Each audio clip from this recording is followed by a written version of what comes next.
हमारे बेटे को गोली मार दिया। गोली मार कर कहाँ पे घटना हुई? सिकंदरपुर रजौरा मिडिल स्कूल के सामने। क्या नाम है बेटे का? मृत्युंजय कुमार। क्या करते थे मृत्युंजय? Data entry operator. क्या लगता है क्या कैसे क्या? हमको तो किसी दुश्मनी है नहीं सर। वो हल्का फुल्का कभी बोलता था ठेकेदारी से हमको धनमन होता है किसी से दुश्मनी। तो कहाँ ठेकेदार से? चलिया भैया। तो क्या हमको आशंका लग रही है? हम क्या सरकार लगे सर, हम बढ़िया से जानते नहीं हैं। उसका दोस्त ही बताएगा, वो दोस्त को बताता था और अपनी मम्मी को बताता था, हमें कुछ बताता नहीं। क्या हुआ? आपका नाम हुआ? महेंद्र साहब। कि उनको गोली मार दिया गया है। अब गोली मारा है या रॉड से मारा है, लेकिन उसकी हत्या हुई है। अब ये पोस्टमार्टम के बाद ही पता चलेगा कि कितने गोली से मारा गया है या रॉड से मारा गया है या किस तरह उसकी हत्या हुई। कहाँ ये घटना हुई? ये घटना रजौड़ा अख्तियारपुर सिकंदरपुर रजौड़ा है ना पंचायत, रजौड़ा पंचायत के बगल में एक सिकंदरपुर जिनेपुर पंचायत है, जो राम उदित राय के घर और मिडिल स्कूल है वहाँ पर, उसी के बगल में जो सब जाने वाले। सरकार से अनुरोध यही है, सबसे पहले तो इसका न्यायिक जांच हो और अपराधी किसी भी रूप में बचे नहीं और गलत लोग फंसे भी नहीं, ये सबसे मेरा मांग है। और इंसाफ इसको मिले। ये घर का एक लौता बेटा तो और भी है जो छोटे छोटे हैं, लेकिन कमाने वाला बारिश यही है। सरकार जो उचित मुआवजा हो इनके गार्जियन को मिले। इसमें जैसे हमको पता चला है कि किसी अपराधी ने इन दोनों व्यक्ति को गोली मारकर हत्या की है और हत्या का कारण जो भी हो, हम लोग जिला प्रशासन से तमाम ग्रामवासी मिलकर के यही मांग करते हैं, इसकी उच्च स्तरीय जांच हो और दोषी जो भी व्यक्ति हो उसको जल्द से जल्द कटघरा में खड़ा किया जाए और उसको कड़ा से कड़ा सजा दी जाए। इसमें कितने मर्डर हुए हैं? इसमें 2 मर्डर हुए हैं। दोनों मृत पाए गए हैं? दोनों मृत पाए गए हैं।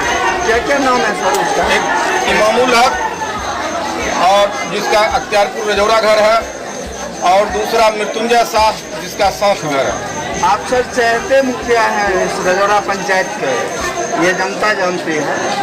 आप बताएंगे प्रशासन इस पर क्या अपनी प्रतिक्रिया दे रही है इस मर्डर पर? प्रशासन की अपनी जो काम है वो साक्ष्य के तौर पर वहाँ खोज रही थी कि गोली नहीं मिला, ये नहीं मिला, लेकिन आवाम वहाँ को बता रहा है कि गोली की आवाज हुई है और गोली से उसकी हत्या हुई है। तत्पश्चात घटनास्थल देखने से ऐसा प्रतीत हो रहा है कि गिरने अथवा दुर्घटना होने से उसकी मृत्यु नहीं हुई है, उसकी मृत्यु 100% हत्या है और गोली से हुई।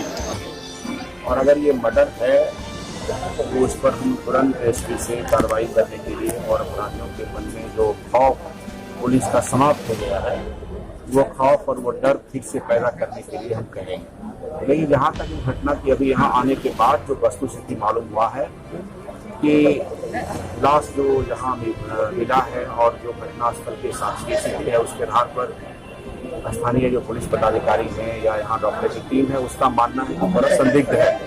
वो यह नहीं कह पा रहे हैं कि यह एक्सीडेंट है और यह भी नहीं कह पा रहे हैं कि वो कोई घटना आपराधिक वारदात है। लेकिन जो कुछ भी है उसके लिए हमने कहा कि मेडिकल टीम गठित करके और डेड बॉडी का पूरा जो पोस्टमार्टम है और बाकी इंजरी का जो जांच है वो किया जाए, ताकि यह स्पष्ट हो सके कि घटना आखिर कैसे हुआ। क्योंकि दो नौजवान की मृत्यु हुई है और ये अगर दुर्घटना है या यह अगर किसी आपराधिक घटना ने अपराधियों ने इसको वारदात दिया है इसको, तो यह चीज स्पष्ट होना चाहिए और पुलिस प्रशासन और मेडिकल टीम इसमें लगी हुई है।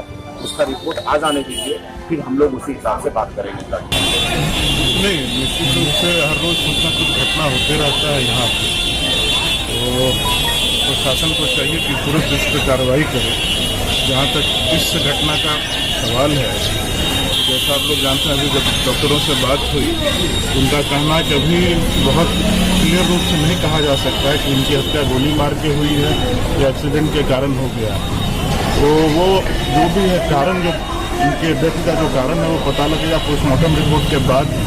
तब तक कुछ भी कहना सही नहीं होगा, एक बार पोस्टमार्टम रिपोर्ट आ जाए।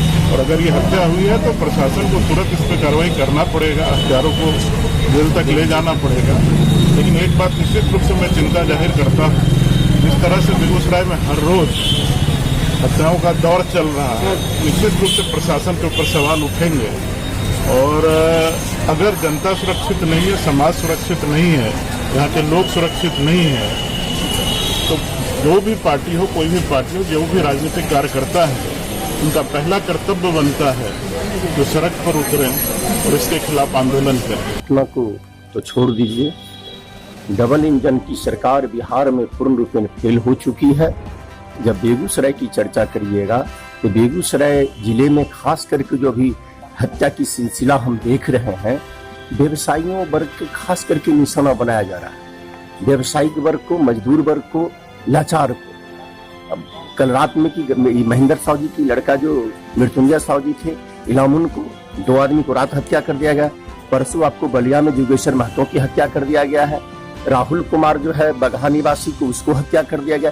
बेगूसराय जिले में प्रत्येक दिन हत्या, लूट, बलात्कार, छितने, अपहरण की घटना घट रही है और यहाँ की प्रशासन हाथ पर हाथ रखकर सोई हुई है।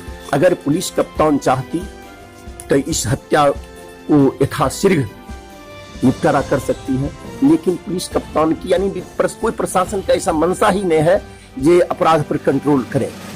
जानबूझकर अपराध प्रशासन के द्वारा करवाया जा रहा है जैसा प्रतीत हो रहा है और इसलिए अपराधियों का मनोबल हाई है। मैं बेगूसराय पुलिस कप्तान से मांग करता हूं, मृत्युंजय साव, इमामुल और जोगेश्वर महतो की घटना, राहुल कुमार की जो व्यवसायी की हत्या हुई है, यथाशीघ्र जांच करके जो सही अपराधी है उसको गिरफ्तार करके त्वरित कार्रवाई करे, अन्यथा राष्ट्रीय जनता दल उग्र आंदोलन करेगी। मेरा नाम मोहित यादव, राजद जिला अध्यक्ष बेगूसराय। कल करीब 8:15 बजे रात्रि को मुफस्सिल थाना के राजौड़ा में 2 लोगों की मृत्यु होने की सूचना प्राप्त हुई, जिस पर तत्काल इंस्पेक्टर मुफस्सिल और एसडीपीओ सदर को भेजा गया घटनास्थल पे। घटनास्थल पर प्राइमा फेसी कोई हत्या करने का साक्ष्य पदाधिकारियों को नहीं प्राप्त हुआ, लेकिन मृत्यु का कारण स्पष्ट नहीं हो पा रहा था और उसके लिए पोस्टमार्टम का हम लोग वेट कर रहे थे। इसी बीच में कल रात को मेरे द्वारा स्वयं घटनास्थल पर जाकर घटनास्थल का निरीक्षण किया गया। जो एक मृतक हैं उनकी बाइक जो वहाँ से बरामद हुई उसका भी निरीक्षण किया गया और इसके बाद ये क्लियर हो गया था कि ये हत्या का ही केस है। आज सुबह में पोस्टमार्टम के दौरान दोनों जो मृतक हैं उनके शरीर में गोली होने की पुष्टि हो गई है और इस तरह से ये दोनों लोगों की हत्या कर दी गई गोली मार के। हत्या के कारणों का अभी पता नहीं चला है, लेकिन एक मृतक के परिजनों के द्वारा कुछ लोगों के नाम बताए गए हैं, तो उनमें से 3 लोगों को उठाकर अभी पूछताछ किया जा रहा है। शेष उनके परिजन जो है उनसे अभी बातचीत चल रही है और उनसे आवेदन लिया जा रहा है ताकि कांड दर्ज करके अग्रिम अनुसंधान किया जा सके। इस कांड का जल्द से जल्द हम लोग उद्भेदन करेंगे और जो अपराधी